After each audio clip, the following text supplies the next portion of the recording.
મિત્રો, ડિસેમ્બરનો મહિનો આવતા જ સંભવિત પ્રાકૃતિક આપદાઓ પણ વધી જાય છે, જેમ કે ભૂકંપ, સુનામી, આંધી, તૂફાન અને અન્ય આપદાઓ ના તો ખાલી આપણા જીવનને પ્રભાવિત કરી શકે છે, પણ આ પર્યાવરણ અને અર્થવ્યવસ્થા ઉપર પણ ખૂબ જ મોટો પ્રભાવ નાખે છે. જ્યારે ડિસેમ્બરનો મહિનો આવે છે તો ઠંડી હવાઓ અને બરફબારીની સાથે સાથે પ્રાકૃતિક આપદાઓ ખૂબ જ મોટા પાયે વધી જાય છે. તો આજના આ વિડીયોમાં આપણે એ સંભવિત ઘટનાઓનો વિશ્લેષણ કરવાના છીએ જે આ ડિસેમ્બરના મહિના દરમિયાન ભારતમાં ઘટી શકે છે. મિત્રો, વિડીયો ખૂબ જ ખાસ રહેવાનો છે, માટે આ વિડીયોને છેલ્લે સુધી જોવા તેમજ લાઇક અને શેર કરવા ખાસ વિનંતી. મિત્રો, આ વિડીયોમાં આપણે આગળ વધીએ એ પહેલાં તમારા માટે ખાસ 15,55,555 રૂપિયા જીતવાની એક તક લઈને આવ્યો છું. માત્ર 349 રૂપિયામાં તમે 15,55,555 રૂપિયા જીતવાની તક મેળવો. મિત્રો, આ એક ઇનામી ડ્રો છે. ડ્રો ખોલવાની તારીખ 11/1/2025 રોજ સાંજે ઇનામી યોજના શ્રી વવાર ગૌસેવા ટ્રસ્ટ પર ભવ્ય લોક ડાયરા સાથે ખોલવામાં આવશે. તો રાહ શેની જુઓ છો? તાત્કાલિક નીચે આપેલ નંબર ઉપર સંપર્ક કરો અને તમારી કૂપન ઓનલાઈન અથવા ઓફલાઈન મેળવો. વધુ માહિતી માટે સ્ક્રીન ઉપર દેખાતા નંબર ઉપર કોલ કરો. ચાલો વિડીયોમાં આગળ વધીએ. મિત્રો, આપણો ભારત દેશ એક ભૂકંપીય દ્રષ્ટિથી ખૂબ જ સંવેદનશીલ દેશ છે, જેમાં વિભિન્ન ભૂકંપીય ક્ષેત્ર રહેલા છે. ડિસેમ્બર 2024માં ભૂકંપની સમસ્યાઓનું આકલન કરતા સમયે આપણને વિશેષ રૂપથી એ ક્ષેત્રો ઉપર ધ્યાન આપવું જોઈએ જે ભૂકંપના પ્રતિ ખૂબ જ વધારે સંવેદનશીલ છે. ભારતના ઉત્તરમાં સ્થિત હિમાલય ક્ષેત્ર જેમ કે જમ્મુ કાશ્મીર, ઉત્તરાખંડ અને હિમાચલ પ્રદેશ ભૂકંપ માટે અત્યાધિક સંવેદનશીલ માનવામાં આવે છે. અહીંયાની ભૂગર્ભીય સંરચના અને ટેક્ટોનિક પ્લેટો અને આની ગતિવિધિ આ ક્ષેત્રને લગાતાર ભૂકંપીય ક્ષેત્ર બનાવે છે. આ ક્ષેત્રને લગાતાર ખતરામાં નાખે છે. આના સિવાય પૂર્વી ભારત, વિશેષ કરીને પશ્ચિમ બંગાળ ખૂબ જ મોટા ભૂકંપના જોખમમાં છે. પાછલા થોડાક દશકોમાં ભારતના ઘણા હિસ્સાઓમાં ભૂકંપના તીવ્ર ઝટકા મહેસૂસ કરવામાં આવ્યા છે, જેમાંથી ઘણા ભૂકંપોએ વ્યાપક ભૌતિક અને માનવ હાનિની સાથે સાથે આર્થિક નુકસાન પણ કર્યો છે. ડિસેમ્બર 2024માં મોસમની વિશેષ પરિસ્થિતિઓથી જોડાયેલા ભૂકંપોની સંભાવના ખૂબ જ વધારે છે. આ સમય દરમિયાન ભૂકંપના સંભવિત ઝટકાઓથી લડવા માટે આપણને તૈયાર રહેવું જોઈએ. એ જરૂરી છે કે આપણે ભૂકંપ સુરક્ષા ઉપાયોને અપનાવીએ અને આપણા આસપાસના વાતાવરણમાં આપણે સજગ રહીએ, જેના લીધે કોઈ પણ આપાત સ્થિતિનો સામનો આપણે સારી રીતે કરી શકીએ. ભારતની વિશાળ તટરેખા જે લગભગ 7500 કિલોમીટર લાંબી છે અને આ મિત્રો સમુદ્રી આપદાઓના પ્રતિ ખૂબ જ વધારે સંવેદનશીલ છે. અને સમુદ્રી આપદાઓમાં સૌથી વધારે ગંભીર ઘટના છે સુનામી. ડિસેમ્બર 2024ને ચાલતા સંભવિત ભૂકંપના ઝટકાઓના ચાલતા તટીય શહેરોમાં સુનામીનો ખતરો પણ વધી જાય છે. સુનામી ખાલી એક પ્રાકૃતિક આપદા નહીં પણ આ વિનાશકારી પ્રભાવ નાખવાવાળી એક શૃંખલા છે જે સમુદ્રના તળમાં ભૂકંપ, જ્વાળામુખી વિસ્ફોટ અથવા તો ભૂસ્ખલનના પરિણામ સ્વરૂપે ઉત્પન્ન થાય છે. જ્યારે સમુદ્રની નીચે ભૂકંપ આવે છે તો એ વિશાળ જળ તરંગોનું નિર્માણ કરે છે અને આ લહેરો જે હોય છે એ ખૂબ જ ઝડપથી તટ બાજુ આગળ વધવા લાગે છે. ભારતના પશ્ચિમી અને પૂર્વી તટ જેમ કે અંડમાન નિકોબાર, તમિલનાડુ, ઓડિશા અને ગુજરાત વિશેષ રૂપથી આ ખતરાના પ્રતિ ખૂબ જ વધારે સંવેદનશીલ માનવામાં આવે છે. આ ક્ષેત્રોમાં રહેવાવાળા માણસો માટે એ આવશ્યક છે કે એ સુનામીના સંભવિત ખતરાની ઓળખાણ કરે અને તત્કાલ પ્રતિક્રિયા કરે.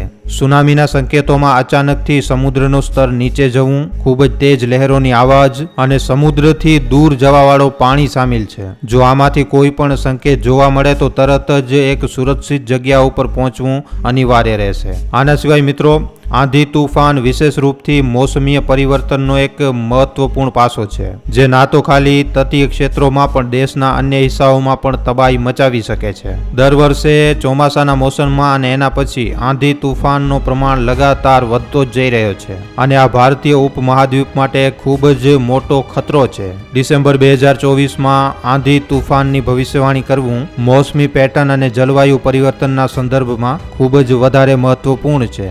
જલવાયુ પરિવર્તનના કારણે મોસમના પેટર્નમાં અપ્રત્યાશિત બદલાવ આવી રહ્યા છે જે આંધી તૂફાનની તીવ્રતાને અને આવૃત્તિને ખૂબ જ મોટા પાયે વધારી શકે છે આવનારા સમય દરમિયાન. વૈજ્ઞાનિક જણાવે છે કે ઉચ્ચ તાપમાન, સમુદ્ર સ્તરમાં વૃદ્ધિ અને આર્દ્રતાના સ્તરમાં બદલાવ આંધી તૂફાનના ઉત્પત્તિનો કારણ બની શકે છે. આવી રીતે આપદાઓનો પૂર્વ અનુમાન કરવું એક ખૂબ જ મુશ્કેલ કામ છે. મોસમ વૈજ્ઞાનિકો દ્વારા વિકસિત કરવામાં આવેલા આધુનિક ઉપકરણોથી જે જેમ કે ઉપગ્રહ ડેટા અને કમ્પ્યુટર મોડલિંગ. આ આંધી તુફાનની ગંભીરતા અને સંભવિત માર્ગનું અનુમાન આપણને જણાવે છે. પણ મિત્રો, કોઈ પણ મોસમની ઘટનાની ભવિષ્યવાણીમાં હંમેશા એક નિશ્ચિત માત્રામાં અનિશ્ચિતતા બનેલી રહે છે. શીત લહેર અને ગરમીની લહેર બંને જ મોસમના દુષ્પ્રભાવ છે જે દર વર્ષે દેશને ખૂબ જ મોટા પાયે પ્રભાવિત કરે છે. શીત લહેરના દરમિયાન વિશેષ રૂપથી ઉત્તર ભારતમાં તાપમાન અચાનકથી નીચે આવી જાય છે, જેના લીધે જીવન સામાન્ય રૂપથી ખૂબ જ મોટા પાયે પ્રભાવિત થાય છે. આ દરમિયાન લોકો ઠંડીથી બચવા માટે સંઘર્ષ કરે છે અને સ્વાસ્થ્ય સંબંધિત સમસ્યાઓ જે છે એમાં પણ વધારો આવી જાય છે. ખેતરોમાં પાકને પણ મોટા પાયે નુકસાન થાય છે અને આના લીધે ખાદ્ય સુરક્ષાની ચિંતા પણ વધી જાય છે. જલવાયુ પરિવર્તનના કારણે આ મોસમીય પરિવર્તનની તીવ્રતા અને આવૃત્તિમાં વૃદ્ધિ થઈ છે. વૈજ્ઞાનિકોના અનુસાર જો સમય રહેતા ઉપાય કરવામાં ન આવ્યા તો આવનારા વર્ષો દરમિયાન આ જે સ્થિતિઓ છે એ આનાથી પણ વધારે વિકરાળ બની જશે. એના માટે આવશ્યક છે કે આપણે જલવાયુ પરિવર્તનના પ્રભાવને સમજીએ અને આના સામે લડવા માટે આપણે પોતાની રણનીતિઓ તૈયાર કરીએ, જેના લીધે આપણે પ્રાકૃતિક આપદાઓના પ્રતિ વધારે સહનશીલ બની શકીએ. મોસમી પરિવર્તન, જલવાયુ પરિવર્તન અને માનવ નિર્મિત ગતિવિધિઓના ચાલતા નદીઓ અને જલાશયો પોતાના જળસ્તરમાં અસામાન્ય પરિવર્તનનો અનુભવ કરી શકે છે. આ સમય દરમિયાન ગંગા, યમુના, બ્રહ્મપુત્ર અને અન્ય પ્રમુખ નદીઓમાં જળ સ્તરની રખવાળી કરવું આવશ્યક છે. જો આ નદીઓમાં અત્યાધિક વર્ષા થાય છે, વધારે વર્ષા થાય છે અથવા તો બરફબારીના કારણે હિમ નદીઓના ઓગળવાના કારણે પાણીનો સ્તર વધે છે તો આ નદીઓમાં પૂર જેવી સ્થિતિ પણ ઉત્પન્ન થઈ શકે છે. વિશેષ રૂપથી ઉત્તર ભારતના પહાડી ક્ષેત્રોમાં બરફબારીના કિસ્સા હંમેશા આવતા રહે છે અને આના લીધે બરફનો જે ઓગળવાવાળો પાણી છે એ નીચલા ક્ષેત્રોમાં પૂરનું કારણ પણ બને છે. જલાશયોની સ્થિતિ પણ પૂરના ખતરાને પ્રભાવિત કરે છે. જો જલાશયોમાં પહેલાથી જ અધિક જળ ભંડારણ છે અને પછી વરસાદના કારણે જો વધારે જળ આવે છે તો જલાશય મુકાબલો ન કરવાની સ્થિતિમાં ફાટી શકે છે. આના સિવાય માનવ નિર્મિત જલાશયોમાં જો ઉચિત જલ પ્રબંધક નથી તો આ પૂરના જોખમને આનાથી પણ વધારી શકે છે. ભારતના પહાડી ક્ષેત્રોમાં ભૂસ્ખલન એક ખૂબ જ વધારે ગંભીર અને ચિંતાનો વિષય છે. ડિસેમ્બર 2024માં મોસમની સ્થિતિ અને મિટ્ટીના નમીના સ્તરને જોતા ભૂસ્ખલનની સંભાવના મોટા પાયે વધી જાય છે. ભારે વરસાદ, બરફબારી અને ઠંડી હવાઓના ચાલતા આના લીધે પહાડી ઇલાકાઓને આ ઘટનાઓ અસ્થિર બનાવી શકે છે અને આના લીધે ભૂસ્ખલનની ઘટનાઓ પણ બની શકે છે. હિમાલય ક્ષેત્ર જેણે પહેલાથી જ ભૂસ્ખલનનો સામનો કર્યો છે આ દરમિયાન વિશેષ રૂપથી સંવેદનશીલ છે. અહીંયાનો તેજ ઢળાવ અને કમજોર ભૌગોલિક સંરચના આને પ્રાકૃતિક આપદાઓના પ્રતિ વધારે સંવેદનશીલ બનાવે છે. જ્યારે બરફ ઓગળે છે અથવા તો વરસાદ પડે છે તો માટીમાં નમી વધી જાય છે, જેના લીધે ચટ્ટાનો અને મલબો નીચે પડવા લાગે છે. ભૂસ્ખલનના કારણે ના તો ખાલી જનધનની હાનિ થાય છે, આ રસ્તાઓ, પુલો અને અન્ય મહત્વપૂર્ણ સંરચનાઓને પણ ખૂબ જ ખરાબ રીતે પ્રભાવિત કરી શકે છે અને આ પ્રકારની ઘટનાઓ ચારે બાજુ કર્ફ્યુ જેવી સ્થિતિ ઉત્પન્ન કરી શકે છે, જેના લીધે રાહત કાર્યમાં બાધા આવે છે. ભારત પોતાની ભૌગોલિક વિવિધતા અને જલવાયુ આપદાના કારણે પ્રાકૃતિક આપદાઓનો ખૂબ જ મહત્વપૂર્ણ કેન્દ્ર છે. ભૂકંપ, સુનામી, આંધી તુફાન અને અન્ય આપદાઓના ખતરાને ધ્યાનમાં રાખતા આપાતકાલીન પ્રબંધનની રણનીતિઓ તૈયાર કરવી ખૂબ જ વધારે જરૂરી છે. આ રણનીતિઓનો કામ ના તો ખાલી આપદાના સમયે તરત જ એક્શન લેવું હશે, પણ આના પ્રભાવને ઓછો કરવું અને સમુદાયોને પુનર્વાસિત કરવામાં પણ મદદ કરવાનું કામ છે. એક પ્રભાવિત આપાતકાલીન પ્રબંધન યોજનામાં ઘણા પ્રમુખ તત્વો સામેલ હોય છે. સૌથી પહેલા જોખમ મૂલ્યાંકન કરવું ખૂબ જ વધારે જરૂરી છે.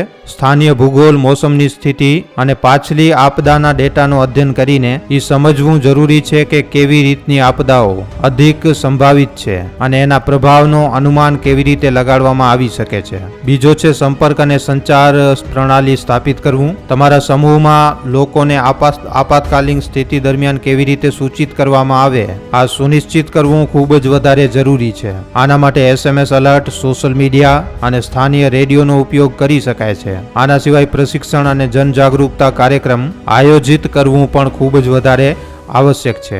જ્યારે પ્રાકૃતિક આપદાઓ આવે છે તો બચાવ અને રાહત કાર્યોની ભૂમિકા અત્યંત જરૂરી હોય છે. ભારતના વિભિન્ન હિસ્સાઓમાં ભૂકંપ, સુનામી, આંધી તુફાન અને અન્ય પ્રાકૃતિક ઘટનાઓથી પ્રભાવિત લોકોની મદદ કરવા માટે ઘણા બધા સરકારી અને ગેર સરકારી સંગઠનો દ્વારા અત્યંત પ્રયાસો કરવામાં આવે છે, પણ આ પ્રયાસોમાં ઘણી બધી તકલીફોનો સામનો પણ કરવો પડી શકે છે. ભૂકંપ, સુનામી અને આંધી તૂફાન જેવી પ્રાકૃતિક આપદાઓ ના તો ખાલી માનવ જીવન ઉપર ખૂબ જ મોટો અસર નાખે છે, પણ દેશની આર્થિક અને સામાજિક સંરચના ઉપર પણ ખૂબ જ મોટો પ્રભાવ નાખે છે. આવામાં સતત વિકાસની અવધારણા આનાથી પણ વધારે મહત્વપૂર્ણ બની જાય છે. સતત વિકાસનો અર્થ છે વગર કોઈ નવી પેઢીના સંસાધનોને ક્ષતિ પહોંચાય, ભવિષ્યની પેઢીઓ માટે આવશ્યક સંસાધનોનું સંરક્ષણ કરવું. ડિસેમ્બર 2024માં ભારતમાં સંભવિત પ્રાકૃતિક ઘટનાઓની ચર્ચાએ આપણને એ યાદ અપાવ્યું છે કે પ્રકૃતિની શક્તિનો સામનો કરવા માટે આપણને હંમેશા તૈયાર રહેવું જોઈએ. ભૂકંપ, સુનામી, આંધી તૂફાન અને અન્ય આપદાઓ ગમે ત્યારે અચાનકથી આપણી સામે આવીને ઊભી રહી જાય છે, અને આનાથી થવાવાળા નુકસાનને ઓછો કરવા માટે સુરક્ષા અને સતર્કતા અનિવાર્ય છે. આપણને એ સ્વીકાર કરવું જોઈએ કે પ્રાકૃતિક આપદાઓ આપણા નિયંત્રણથી બહાર છે, પણ એની સંભાવનાઓની ઓળખાણ કરીને આપણે આપણી માટે અને આપણા પ્રિયજનો માટે સુરક્ષાના ઉપાય કરી શકીએ છીએ. સરકારી નિકાયો દ્વારા આપવામાં આવેલી જાણકારી અને નિયમોનું પાલન કરવું, સુરક્ષિત સ્થાનની ઓળખાણ કરવી અને આપાતકાલીન ઘટનાના ચાલતા અધિકારીઓના સંપર્કમાં રહેવું આપણી એક ખૂબ જ મોટી જવાબદારી છે. તો મિત્રો, આજના આ વિડીયોમાં આપણે ડિસેમ્બર 2024માં સંભવિત પ્રાકૃતિક ઘટનાઓની વાત કરી છે. આ વિડીયો ઉપર તમારા શું અભિપ્રાય છે, તમારું શું કહેવું છે, નીચે કોમેન્ટ સેક્શનમાં લખીને જણાવવા ખાસ વિનંતી. જો વિડીયો પસંદ આવ્યો હોય છે તો આ વિડીયોને ખાલી તમારા સુધી સીમિત ન રાખતા તમારા મિત્રો સાથે, પરિજનો સાથે, વોટ્સઅપ ઉપર, ફેસબુક ઉપર, યુટ્યુબ ઉપર જેટલો બની શકે વધારેમાં વધારે આ વિડીયોને શેર જરૂર કરજો. તો આજના વિડીયોમાં આટલું જ. હવે આપણે મળશું ફરી એકવાર નવા વિડીયો સાથે. ધન્યવાદ.